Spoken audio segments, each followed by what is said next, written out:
Assalamualaikum warahmatullahi wabarakatuh. Pada video kali ini kita akan membahas tahap kedua yakni siloed. Saya Teduh Dirgahayu dari Program Studi Informatika Program Magister Universitas Islam Indonesia.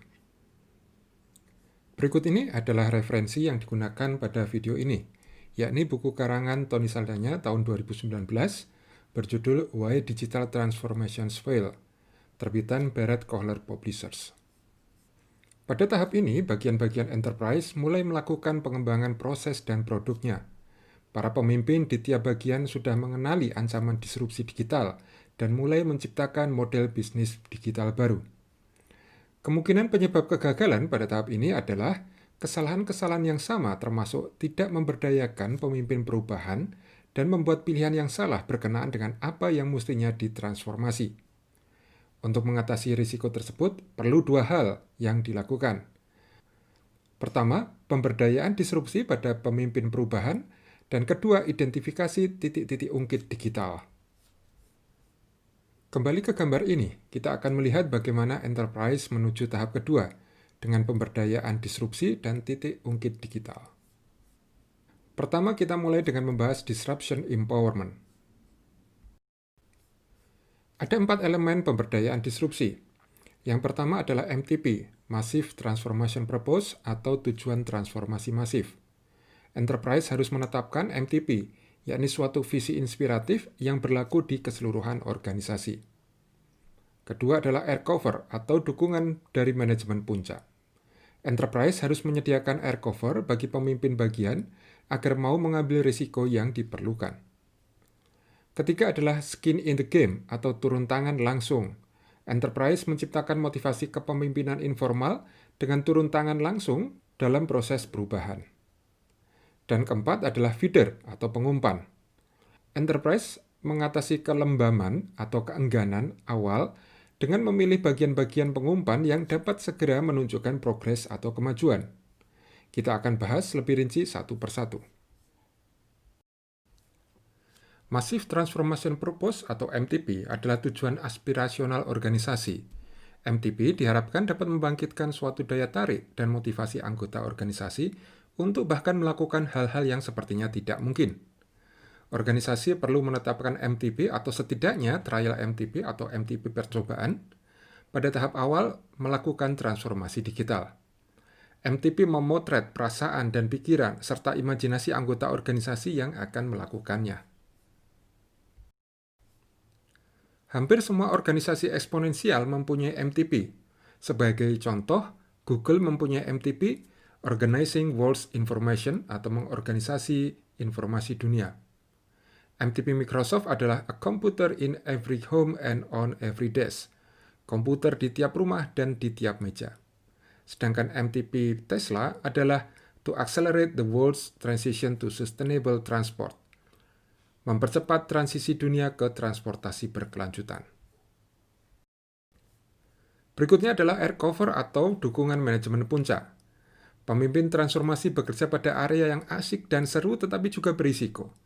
Maka peran para penyokong tidak hanya melegitimasi pekerjaannya, tetapi juga menyediakan dukungan untuk meredam reaksi-reaksi yang mungkin muncul dari sistem korporat. Pemimpin transformasi perlu dipahami tidak hanya dari kriteria suksesnya, tetapi juga dari prinsip dan perilaku mereka. Berikut ini contoh prinsip dan perilaku yang mungkin dijumpai. Kecepatan lebih berharga dari kesempurnaan. Kita perkirakan bahwa hanya 10% proyek akan sukses dan selebihnya akan gagal dan menjadi pembelajaran bagi tim.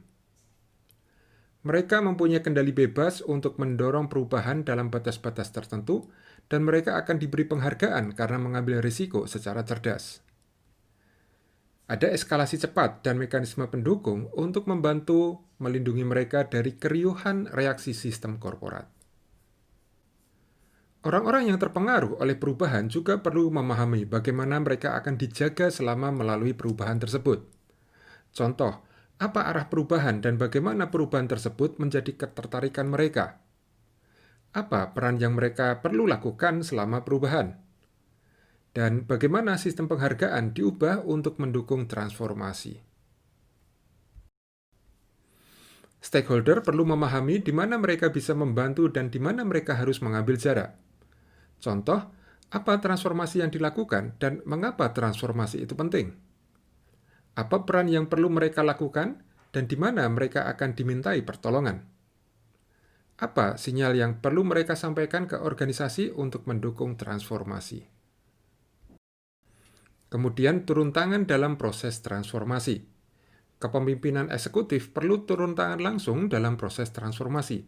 Hal ini yang membedakan antara terlibat dan berkomitmen. Turun tangan dapat berupa pernyataan komitmen secara terbuka pada hasil-hasil bisnisnya nanti. Dan terakhir adalah feeder for starting disruption atau pengumpan untuk memulai disrupsi. Salah satu masalah tersulit yang dihadapi pemimpin transformasi adalah memelihara momentum. Pada tahap awal, kecepatan sangatlah berarti. Setelah itu, kehilangan momentum dapat mematikan transformasi bisnis. Cara terbaik untuk membangun atau menjaga momentum adalah mempunyai quick wins, atau hasil-hasil cepat yang dapat dirasakan manfaatnya oleh organisasi. Berikut ini adalah daftar cek bagi enterprise yang melihat apakah pemberdayaan disrupsi sudah dilakukan. 1. Apakah suatu tujuan transformasi masif atau Massive Transformation Purpose (MTP) sudah didefinisikan?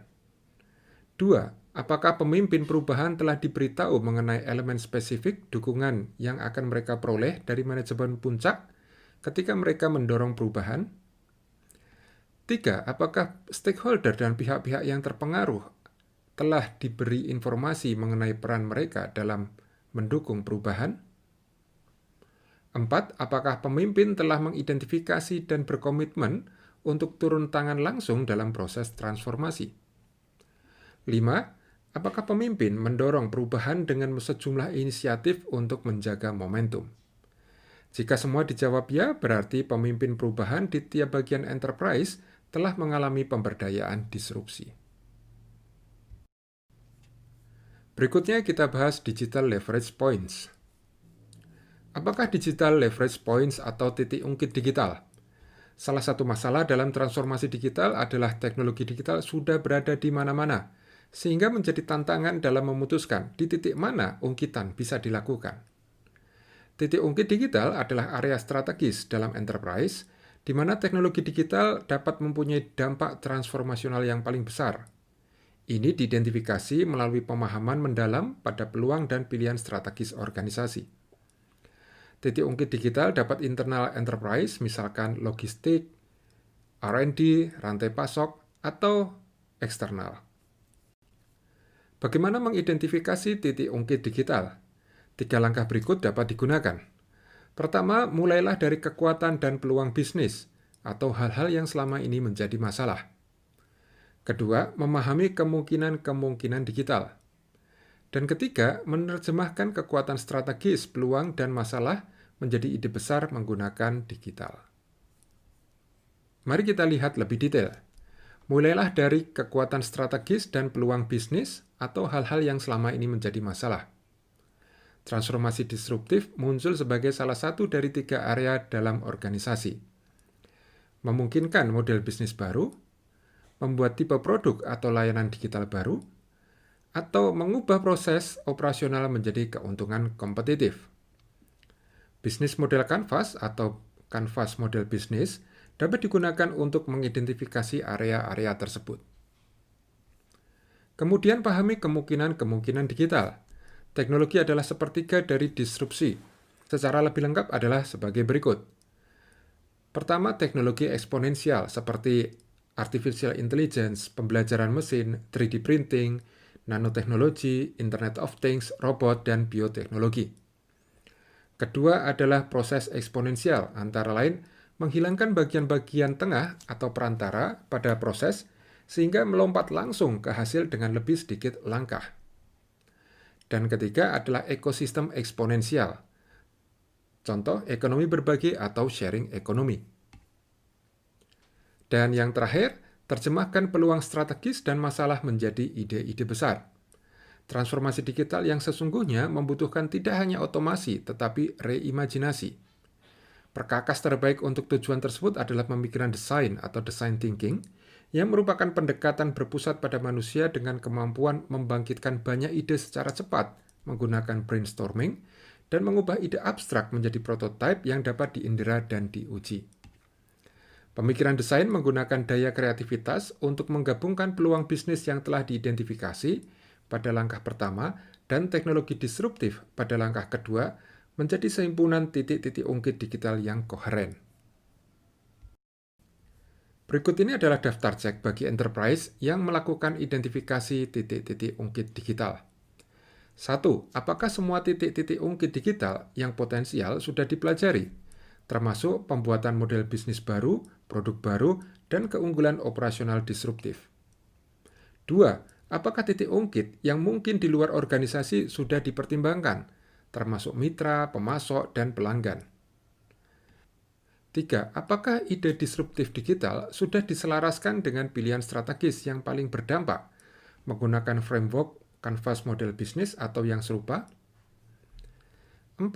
Apakah ketiga kemungkinan eksponensial, yakni teknologi, proses, dan ekosistem, telah dikaji untuk mengidentifikasi kemungkinan digital yang paling disruptif? Dan 5.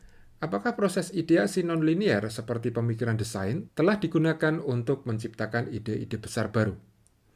Jika semua dijawab ya, berarti enterprise telah mengidentifikasi titik-titik ungkit digitalnya. Demikian video kali ini.